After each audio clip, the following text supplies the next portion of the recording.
Moses Tyson Jr.'s lawsuit with the Church of God in Christ located there in Memphis, Tennessee. Ladies and gentlemen, there was a lot of things that went on at the 117th Holy Convocation of the Church of God in Christ that we, of course, need to deal with, talk about, and have some discussion about. There seems to be a lawsuit that has been hurled at Moses Tyson Jr., one of the sons of the Church of God in Christ. And I don't know about you guys, ladies and gentlemen, but there seems to be something going on with the J. Drew Sheard administration of the Church of God in Christ. And I just simply have a lot of questions. Let's dive into the lawsuit against Moses Tyson Jr. and let's take a higher perspective and let's look at it. And you do not want to miss this video.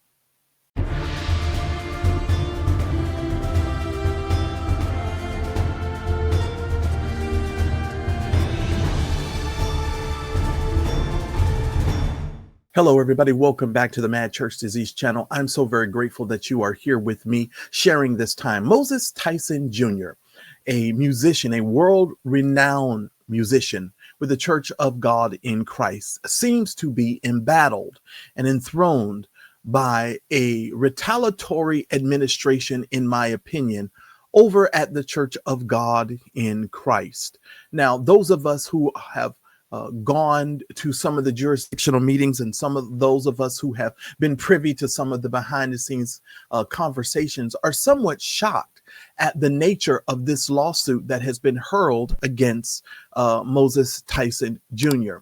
Well, Moses Tyson Jr. has been making some rounds on some various platforms and having some discussions about some of the things that he feels that are transpiring in the Church of God in Christ. You know, many of you that follow my channel, you guys know that I often talk to you guys a lot about a lot of the institutional churches who do not have their paperwork in order.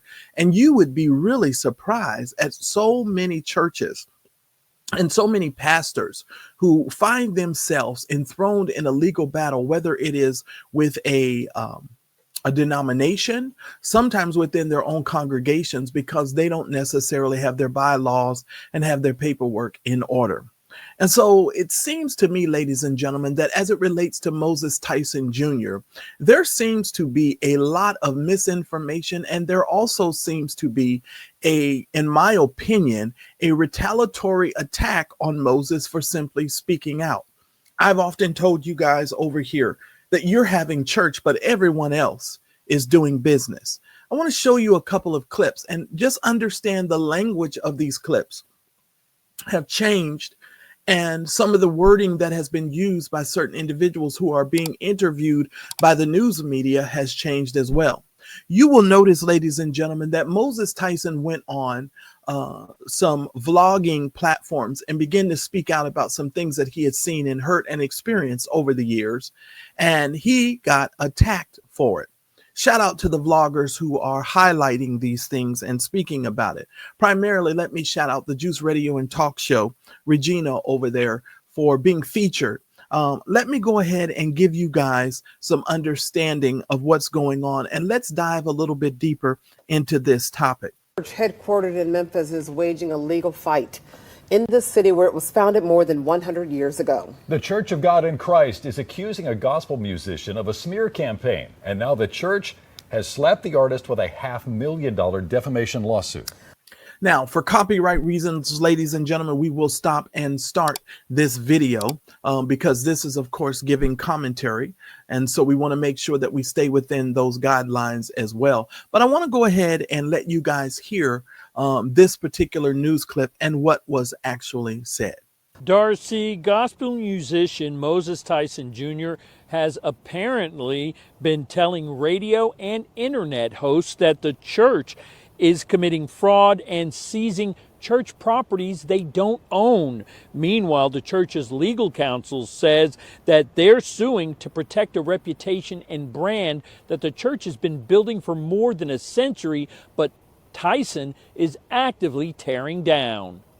I want you to understand, ladies and gentlemen, if any church that is taken from a pastor or a local congregation without the local congregation's consent is questionable.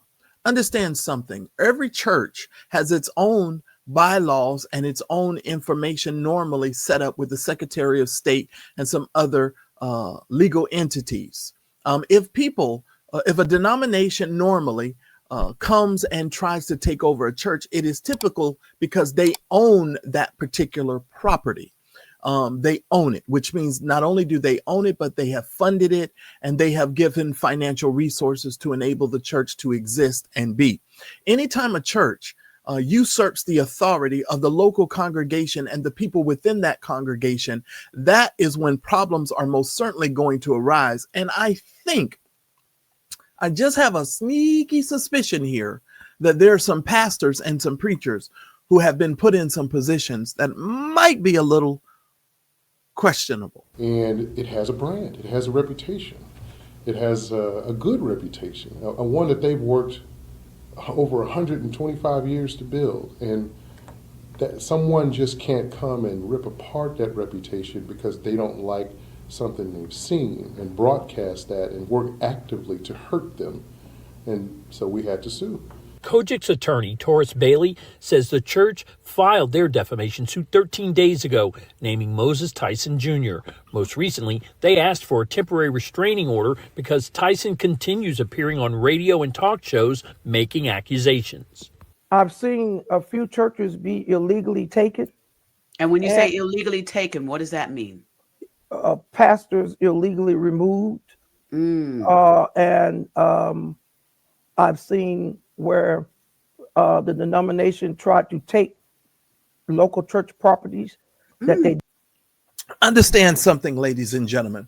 When it comes to local churches, each church typically is governed by a certain set of rules. I do understand that when it comes to denominations, normally those rules are interwoven with the bylaws of that denomination. But what you will find in a lot of denominations in America, that those bylaws and certain laws have not yet been clearly defined and understood as far as the inner workings of certain churches and denominations.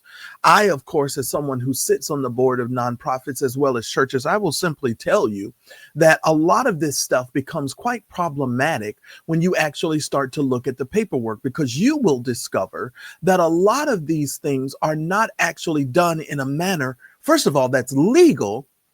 But second, you will find that a lot of the church members and a lot of the members in the denomination do not understand or fully have a comprehension of how the interworkings of that denomination works.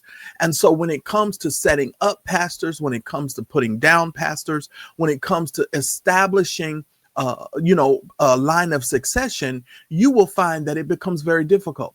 Let me give you an example of what I mean, ladies and gentlemen. Let's say, for instance, we own we'll call it Marcellus Church of God in Christ. We are a local congregation in the state of California. We have raised all of the money to create Marcellus Church of God in Christ. The members have come alongside and become members and funded Marcellus Church of God in Christ. Marcellus Church of God in Christ, of course, pays dues and has some other things that it pays to the headquarters or the International Church of God in Christ. But the local congregation in itself was founded by the people over here at Marcellus Church of God in Christ. Well, let's say Marcellus Church of God in Christ gets sick. Let's say Marcellus Church of God in Christ, my health starts to fail me. Let's say, for instance, I want to set up another pastor. Well, what you will find is that a lot of different denominations will then try and come in and tell Marcellus, who founded Marcellus Church of God in Christ, no, we're going to set up a pastor and that person's going to rule over this particular church. You will find, ladies and gentlemen, that a lot of these denominational churches will remove themselves from the denomination because the headquartered church or the international or the governing board of the church will try and assign a pastor that Marcellus Church of God in Christ doesn't even want. And so it becomes quite problematic. So when Moses talks about the fact of seeing churches and pastors removed, that could be possible. And I do believe that that's something that should be looked into and had some information put on. It's possible. Did not own Mm-hmm. and submit false information to the court and put the churches in hundreds of thousands of dollars debt, and we prevailed. The legal action in Memphis names Tyson as the defendant. The affidavit says Tyson's allegations about COGIC have caused declines in various churches. Well, right now the COGIC is seeking. I'm gonna be honest with you. I think this is a grandiose leap. First of all, people need to stop blaming folks when you see a decline in your church attendance. If somebody gives 1 or 2 interviews or whatever on vlogs, that's not going to see a tremendous decline throughout the entire COGIC denomination. Now, that is a leap. That is a leap, in my opinion. That's a leap. That's crazy. That's a complete leap. But anyway. Seeking a preliminary injunction. That's a relief saying you need to cease the lies, you need to cease broadcasting things you know not to be true, allegations about crimes and things that you know you cannot prove and that are wildly baseless. Tyson plans to represent himself in the proceedings. We have to take him very seriously, as if he came from a battery of lawyers filing this lawsuit. We don't take it for granted. There's nothing to sneeze at. All right. I want to first of all let you guys know, ladies and gentlemen, that Moses Tyson Jr. has, from what my understanding, has attained legal counsel, so he is no longer representing himself. I, as someone who has, traveled around in church circles in so many different places, I want to tell you that I've been fortunate enough to meet some wonderful people. I want to tell you that it is unfortunate that so many people will choose to operate in a way knowing that there may be underlining questionable things and there may be questions that need to be addressed. I just find it really interesting that people won't be honest and just, walk humbly with situations, and they become so very verbose in their allegations towards individuals that it makes it very, very difficult for you to even, deal with these types of situations. So my communications, and I have had some with Moses Tyson Jr., and I've asked Moses, would it be okay for me to share with you guys some of my communications with Moses?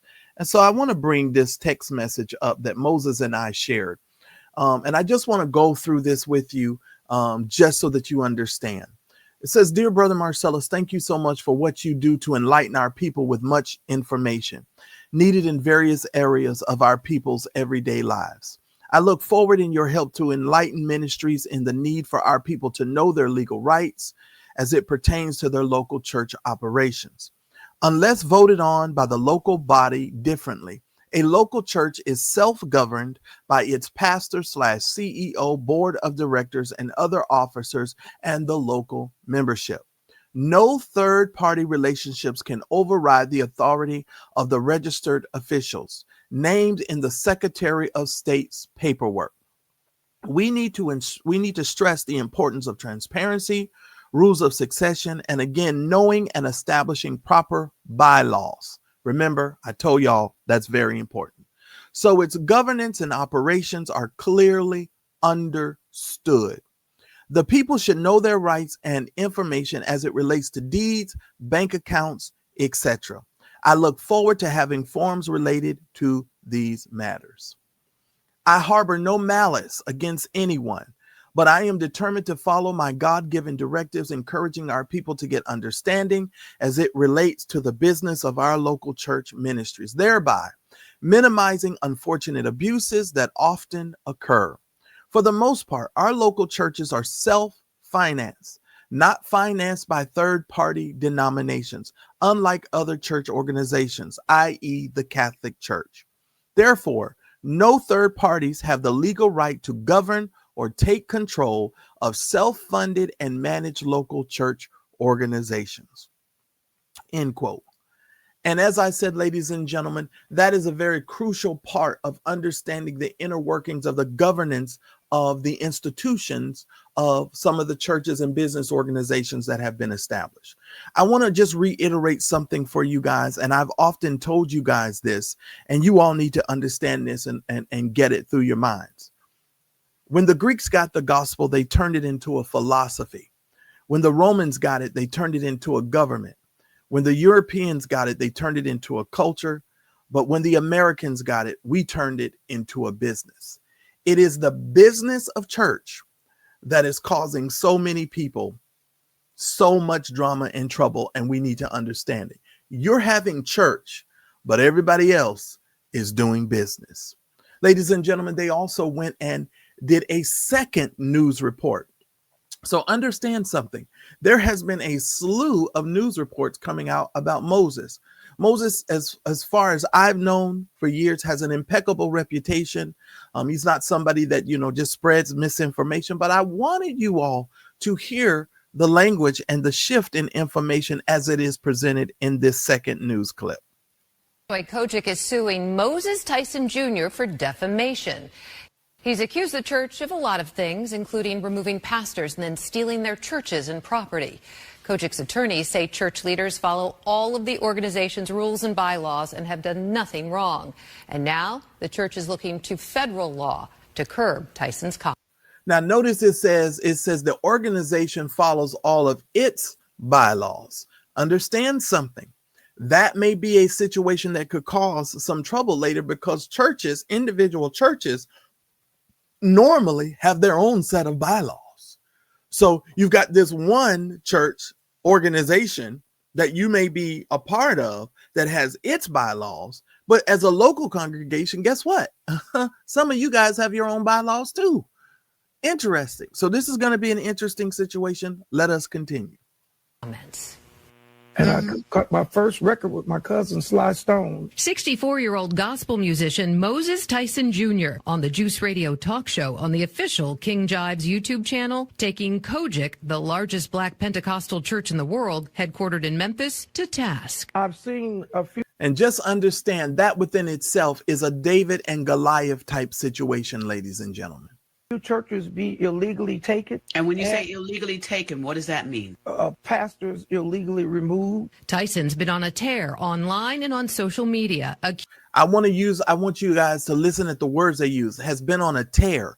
Moses has not been on a tear. Moses has simply just been having conversations about it. And, the embellishments and of some of this language seems to be, a little bit egregious to me. Moses has not been on a tear. Moses has simply been having discussions about what some of Moses's opinions about what Moses thinks and feels regarding how some of this stuff is being done behind the scenes. And anytime you discuss this stuff behind the scenes, you run the risk of having this kind of stuff happen. Accusing the church he grew up in of fraud, theft, and elder abuse. Now, the Church of God in Christ is firing back, suing Tyson for defamation. The Church of God in Christ doesn't have a problem with freedom of speech. Attorney Taurus Bailey and his father, legendary Memphis attorney Walter Bailey, say Tyson's accusations are baseless and damaging to COGIC's brand and reputation.